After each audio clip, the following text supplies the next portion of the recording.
Take a moment and notice the space protecting you right now. There is probably a ceiling above your head, solid walls around you, and insulation hidden inside them. But during the Ice Age, choosing shelter badly was not an uncomfortable mistake. It could end your life before morning. People had no power tools, hardware stores, architectural drawings, or heating system waiting behind a switch. They had stone, bone, wood, hide, snow, frozen soil, and the same human brain you use today. With those materials, they created remarkably inventive shelters. By the end, an ordinary heated room may seem less ordinary than it did a minute ago. The first idea to discard is the familiar image of Ice Age people living almost exclusively in caves. Caves mattered, but they were never a universal answer. One problem was competition. Bears, lions, hyenas, and other predators also recognized the value of a protected hollow. Moving into a cave could mean confronting an animal far stronger than any human. Caves were also limited. Human groups occupied enormous territories, while suitable caves existed only in particular landscapes. Most families could not wander until they found an empty one. They needed shelter wherever food, migration routes, and seasons took them. So instead of depending entirely on natural refuge, they became builders. One effective solution began by moving downward. At sites such as Terra Meta in southern France and Belzingselben in Germany, archaeologists found evidence of deliberately excavated living areas. These were not shallow scrapes. Some were broad, planned depressions large enough for a family group, a hearth, tools, and supplies. Digging below ground offered a major advantage. Soil changes temperature more slowly than open air. When winter winds became brutal, the earth could remain warmer than the surface. A few feet of depth reduced exposure, blocked wind, and turned the ground into thermal protection. Think about the labor required. The builders had no steel shovels or machines. They worked with antler picks, wooden digging tools, and stone. Frozen soil resisted every strike. Creating a usable pit meant removing huge amounts of earth and rock by hand. Yet these spaces were not random holes. Their depth, shape, and placement suggest repeated knowledge. Builders understood that digging too little gave limited protection, while digging too far wasted strength. Once the depression was ready, they added posts, branches, animal hides, turf, and a roof. A central fire supplied heat, the walls reduced wind, and the surrounding earth held warmth. The result could survive conditions that would overwhelm an exposed camp. The next design sounds almost unbelievable. Houses constructed from mammoth bones. At Mazyrik in present-day Ukraine, archaeologists uncovered circular dwellings whose main framework came from woolly mammoths. Heavy skulls formed parts of the base. Ribs, vertebrae, long bones, and tusks became walls and curved supports. Hides likely covered the structure. One dwelling could require material from dozens of mammoths, with some estimates approaching 90 or more animals. That does not mean every mammoth was hunted for construction. Bones may have been collected from kill sites, old carcasses, and natural accumulations. But gathering, transporting, sorting, and fitting that weight still demanded extraordinary planning. A mammoth bone dwelling was not a pile assembled in desperation. The builders had to understand balance, pressure, shape, and stability. A tusk curves differently from a femur. A skull bears weight differently from a rib. Each piece had to serve a function. Experimental reconstruction suggests that a carefully covered structure, combined with a controlled fire, could remain surprisingly warm in severe winter weather. Inside, people repaired tools, prepared food, stored supplies, made ornaments, cared for children, and returned through repeated seasons. These were homes in the full human sense, places where survival, work, memory, and family life gathered under one roof. Other groups could not remain in one location. Hunters following reindeer, bison, or other migrating animals needed shelter that moved with them. Their answer was a portable tent system built from poles and layered hides. At places such as Pinsevent in France, patterns of post holes, hearths, and stone weights reveal circular or oval structures that could be raised, used, dismantled, and carried onward. Local wood formed the frame and hides formed the skin. Stone secured the edges against wind.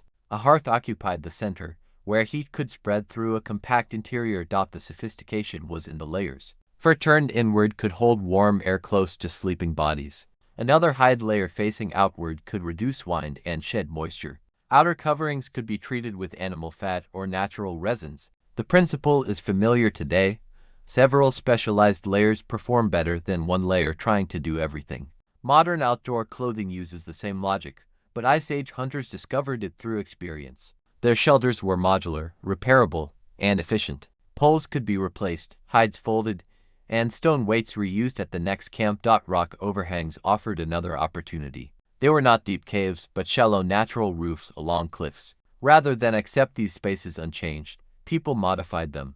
At long-used sites in Spain and France, occupation layers show hearths placed to reflect heat from stone, walls built across exposed openings, and roofs extended with wooden posts. Sleeping zones were positioned where warmth collected. Drainage channels carried water away. Sharp projections could be removed, surfaces cleared, and niches used for storage. The pattern reveals a critical human habit. Our ancestors did not merely adapt themselves to landscapes. They adapted landscapes to themselves. That knowledge was not recreated from nothing every winter. It was taught. One generation learned where to place a fire, how to angle a wall, which hides resisted moisture, how deep to dig, and when construction had to begin. Then those lessons passed forward. Some traditions may have lasted thousands of years, far longer than modern institutions. No instruction manuals survive, but repeated effective solutions show organized memory. People watched, copied, corrected, and improved. In the coldest treeless regions, snow became a building material. Evidence from Siberian sites suggests some temporary shelters used compacted snow, ice, branches, bones, and hide roofing. These were not necessarily identical to later Inuit igloos, but the physical principle was related. Snow feels cold, yet it contains trapped air pockets that slow heat loss. A well-shaped snow wall can create an interior far warmer than the wind outside, even before a fire is added. Where timber was scarce, snow offered an unlimited local supply requiring no transport. Snow shelters were temporary and demanding. Body heat could weaken the interior. Fresh snowfall could add dangerous weight. Walls might need repair, ventilation, or rebuilding. Yet for a hunting party staying only a few nights, permanence was unnecessary. Speed mattered more. A shelter made from the surrounding landscape, used immediately, and abandoned without carrying heavy materials was ideal. Modern mountaineers, soldiers, and Arctic travelers still use snow caves and related emergency shelters because the physics remains unchanged. What is easy to miss is the scale of organization behind these structures. A pit dwelling could require many adults working for weeks. A bone house depended on moving enormous materials. Every hide had to be removed, scraped, cleaned, stretched, dried, treated, pierced, and sewn. Fires required fuel. Roofs required maintenance. Construction had to happen before the worst weather arrived. That meant seasonal planning, shared labor, food reserves, coordination, and leadership. A mistake in timing or design was not followed by a repair appointment. Winter arrived whether the builders were ready or not. For much of modern history, researchers described Ice Age people as barely surviving, always close to collapse, and limited by primitive technology. Experimental archaeology challenged that picture. When teams rebuilt pit houses and bone structures using comparable materials and tools, many designs performed remarkably well. Some were warmer, more stable, and more practical than expected. Cold weather survival training still teaches familiar principles. Reduce interior volume, block wind, use earth for insulation, layer materials, reflect heat, and build with what the environment provides. We did not invent those concepts recently. We rediscovered solutions humans had already tested under greater pressure. Now look around your room again. The materials were manufactured elsewhere. Trucks delivered them. Workers followed plans. Machines cut, lifted, drilled, and fastened. Heat arrives through pipes, wires, fuel, or vents. You adjust a thermostat and return to whatever else matters. Shelter consumes almost none of your attention. For Ice Age families, it shaped nearly every decision. It determined where they could stop, how much fuel they needed, whether children survived the night, and whether the group entered spring weekend or alive. Their achievement was not that they were a different species of hero.